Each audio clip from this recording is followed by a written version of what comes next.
আসানসোলের পঞ্চমুহা ব্রিজে জল জমার সমস্যা মোকাবেলায় পৌর কর্পোরেশন ড্রেন পরিষ্কারের কাজ শুরু করেছে। রেলওয়ে অধীনস্থ জমি হওয়ায় এটি তাদের দায়িত্ব হলেও রেলওয়ের নিষ্ক্রিয়তার কারণে পৌরসভা এই উদ্যোগ নিয়েছে।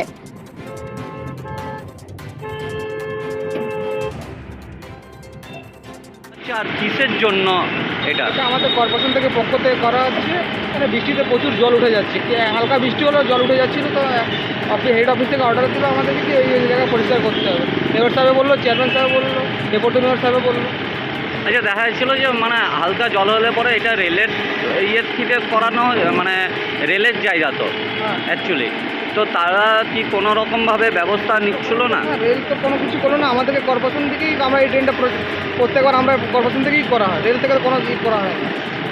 এটা দেখা যাচ্ছে যে প্রায় কতদিন পর্যন্ত লাগবে এই কাজে?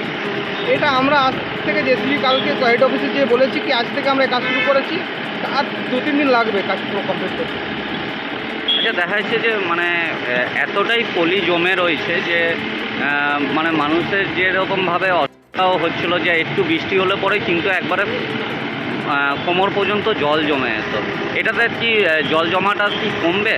নিশ্চয়ই কমবে, যখন মুখের তলার মাটিগুলো বার হয়ে যাচ্ছে নিশ্চয়ই একটা ডিপ হয়ে গেছে ড্রেনটা, জল আর জমবে না আশা করি।